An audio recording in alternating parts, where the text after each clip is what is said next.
Well, this has been National Mental Health Week in Canada, and every day, CBC News Today has been tackling different issues on the subject. Issues like recognizing anxiety and depression and where to get help.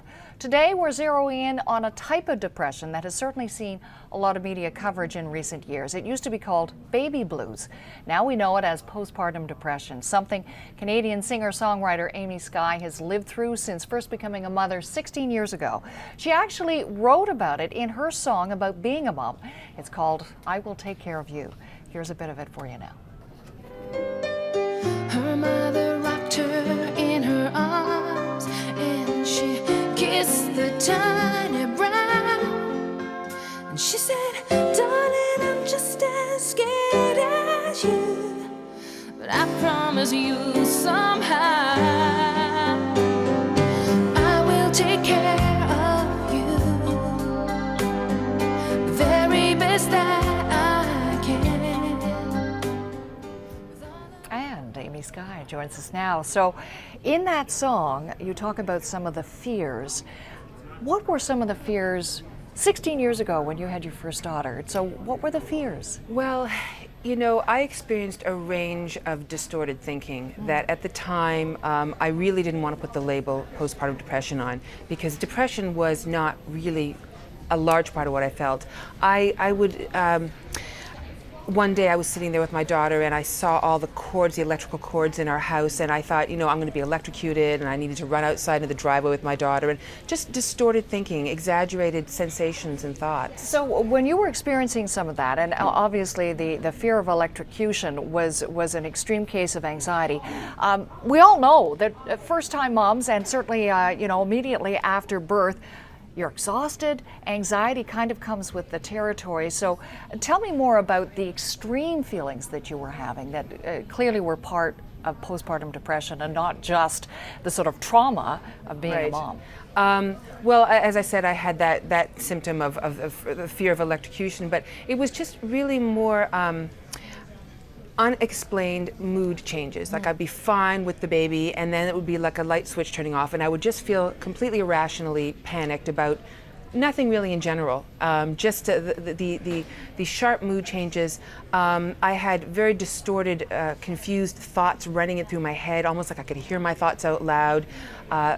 Colors were very, very vivid. Sounds were too loud and they would irritate me. And you know, it's the kind of behavior that as women, we all experience PMS. We all know there are days when we're sort of off. Right. This was just like, if you're off on a scale of 5, I was off on a 10. Right. I just was off.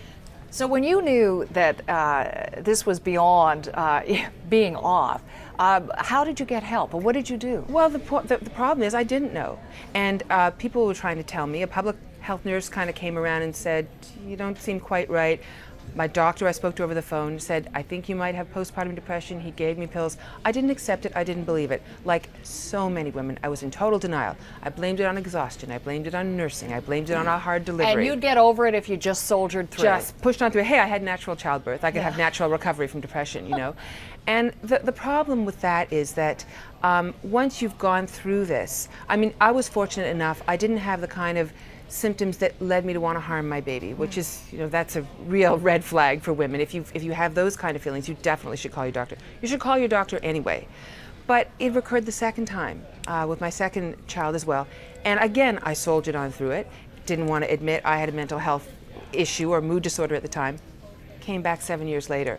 And that is the problem with not dealing with it. Once your brain has gone to that unbalanced place, you're really always at risk unless you get some treatment and strategy to cope with it. I gather that you were diagnosed actually with postpartum psychosis, which is something unique. It's under the umbrella of postpartum depression. But what is postpartum psychosis? Well, when we talk about baby blues or postpartum depression, we're talking about women who maybe have sustained periods of low mood, weepiness, maybe, you know, some exhaustion, anxiety, and that in itself can be crippling and devastating.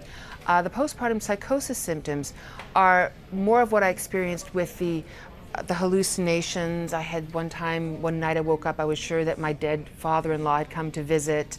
You know, scary stuff. It's scary stuff. And as a creative person, you're used to your brain creating kind of, you know, wacky sort of images. So my husband and I, we'd kind of laugh. We'd kind of say, okay, you know, you're Wrestling with some demons. yeah, or we didn't know what to make of it because there wasn't the information out there.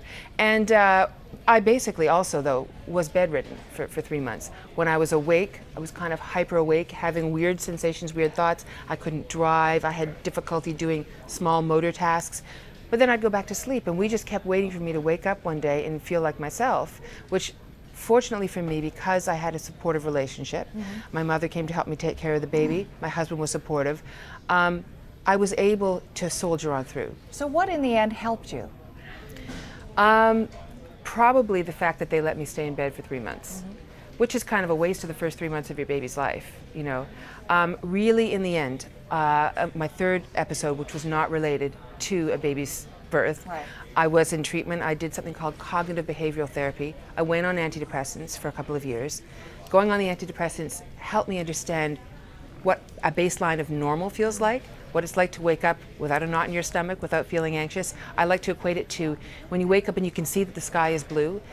So many of us wake up and don't. We wake up and we have what I call mind weather. We have an overcast day or too much sun, and we don't realize that there are things that we can do with our thinking processes and with our health maintenance, like relaxation, yoga, exercise, proper nutrition, and cognitive behavioral therapy thinking, that can help us to maintain a more even state of mind. I have to think that with your daughter, now 16, at some point you'll have a conversation with her about if I knew now what if I knew then what I know now. What would you tell her? What would you tell all women? What is it they need to know so that they recognize that this is something that they should get help, because there is help, and the first step is recognizing you need help? You know, I think as women we do so much. We're multitaskers. We're so busy. When we don't feel ourselves, we're quick to say, oh, you know, my spouse is getting on my nerves, my kids are driving me crazy, my work is overloading me, whatever. We point the finger at outside things without saying, if I can't cope with the craziness with a sense of calm or managed calm and a sense that I feel like myself, if I'm not feeling like myself, if I can't control my moods and emotions, I'm off. I can get help, and it doesn't have to be antidepressants, but certainly therapy or a real great understanding of anxiety management. I can't speak highly enough of cognitive behavioral therapy. There's a fantastic book called Mind Over Mood, which outlines how to deal with that. Well, you certainly are on an interesting mission with an important message. Amy, great to talk to you. Thanks so much for being here. Thank you for having me.